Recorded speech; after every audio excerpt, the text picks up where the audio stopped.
Alright guys, so I got completely done with this video and then realized that all through the video I've been calling it the Haven Tent. That is not right. It is the Haven Tent. Please forgive the mistake. You'll hear me say the wrong thing throughout the video. It is the Haven Tent or Haven Hammock. Sorry about that. So what I want to do today, and you'll have to forgive me for having my phone for notes. I kind of am doing this on the fly here.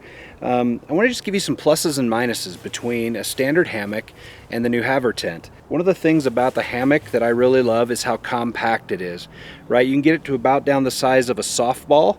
And if you add a rain fly, that's maybe the size of a baseball. And so both of those together, they are lightweight, right? You can get one of these with the rain fly, some stakes included, the straps and everything for £1.50, something like that. I'm not giving you exact poundages. Again, this is spur of the moment.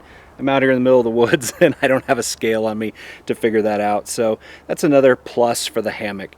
Another one is the price, of course. You know, you're looking at $100 or less for the hammock itself, maybe another $50 to $75 for a rain fly. So a lot of really good positives about a standard hammock. If you're looking for minimal and lightweight for kind of a quick backup shelter, maybe for a 24-hour bag or a get-home bag or something like that, you want to be up off the ground, these are great. There are a few minuses with a standard hammock, though, that I want to point out. One is that when you lay down in this, all the extra material kind of comes up around the sides of you. Not only can you not really see out the sides, you can really only see down where your feet are pointing, so there's not really a very good field of view, but the material comes way up around the sides of you, and even if you're laying at an angle across the hammock, which is really the best way to lay in a hammock, it's very restrictive. It kind of, you know, mummifies you almost, and I don't really like that too much. There's also no built-in bug netting, so if you're in an area with a lot of bugs, mosquitoes and whatnot, you're definitely limited in that regard unless you just spray all kinds of bug spray and are just, you know, good with the bugs. I'm not. I like my experience out in the woods to be as bug-free as possible, kind of a wuss when it comes to that.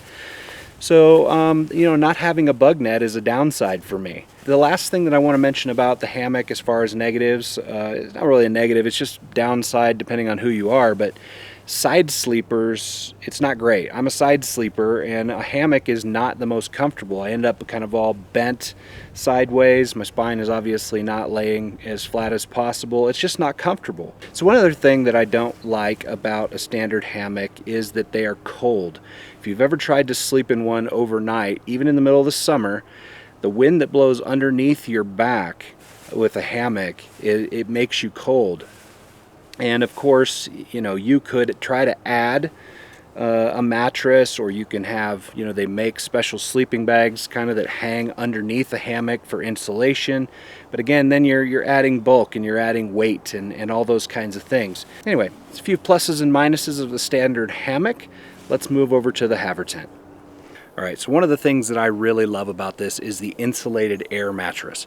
So not only does it keep you warmer while you're, you know, sleeping in it, it actually, because of the rectangular shape of the Haven Tent, which is also a plus because it keeps the material sides off of you, the pad fits perfectly in there. It helps maintain the shape, and it allows just a little bit more, rigid is the wrong word, but just more form to the bottom of the hammock where you're laying. And so somebody like me who is a side sleeper can actually sleep on their side in the Haven Tent because of that just added kind of structure and rigidity and the kind of rectangular shape of the bottom of this thing. It's really an upgrade from a standard hammock for a person who needs to sleep on their side like me.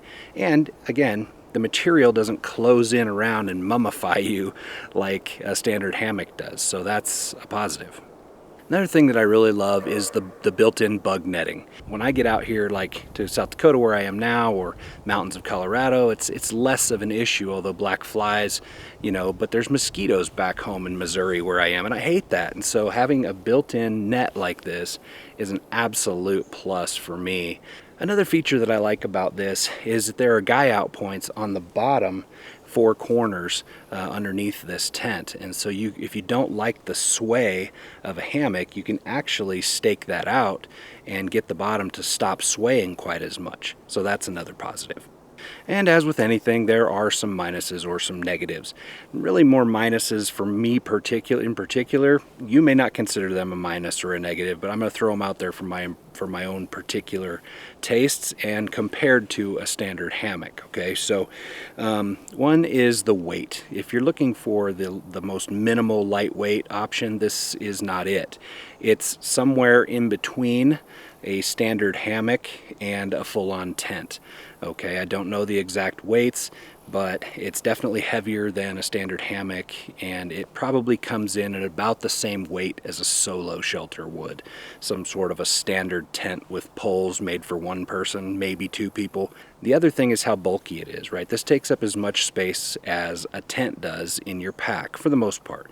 If you're looking at the hammock, the Haven Tent Hammock portion and the Rainfly, both of those bags together easily take up as much space as a standard tent would, like a backpacking tent, one person or two person tent. So that could be a downside if you're looking for minimal and for maximizing the most amount of space in your pack. Another thing that could be considered a downside or a negative or a minus is how long it takes to set this up, right? You're probably talking literally less than 2 or 3 minutes to set up a standard hammock, including the Rainfly. You're looking at probably closer to 10 minutes with this because you need to pump up that air mattress. Now it does have the included stuff sack for the air mattress that doubles as the pump, which is a really great design, and it doesn't take all that long, but it's just added minutes. So like if you get surprised by a storm out in the woods, that could be a problem for you. If you're just expecting to be able to get out of the rain quickly, just understand this is going to take a little bit more time. And finally, the price would be kind of a downside probably. These models start at around $300, and then you're going to add Rainfly on top of that. They also now make an XL version, which is wider and has a higher weight rating. For chubby kids like myself, it'd be a good thing to go that route. This one is fine. It's got like a 280 pound rating, which is fine even for me, but it's just a little bit narrow. And so if you're 6'1", 250 pounds or bigger, then I would definitely consider the XL version. Now, the young lady that I have in the Haven tent today, she is a petite female, and so if you're kind of looking at it in terms of sizing, trying to get an idea, that gives you an idea. Guys, hopefully you appreciated the comparison, the versus between a hammock and the new Haven tent. I'm brand new to these, and my friend Joel had it. Thanks, Joel, for letting me borrow it. I do appreciate that. And I just wanted to kind of give you guys a comparison. I think I'm probably going to end up picking up the XL version of this Haven tent. I love the fact that you can still be up off the ground. You've got kind of the rectangular shape. I can sleep on my side comfortably, which I can't do in the hammock. The bugnet, and there's just a lot of things that I really enjoy about it. Now, I would not put it in my bugout, like my 24-hour bugout bag or my get-home bag, because I'm looking for something small, lightweight, quick. This falls in the middle between small, lightweight, quick, and large, slow of a full-on tent. So, guys, thanks for watching today. Hopefully these kinds of things help you be more prepared, more everyday ready for the adventures you choose and the emergencies you don't.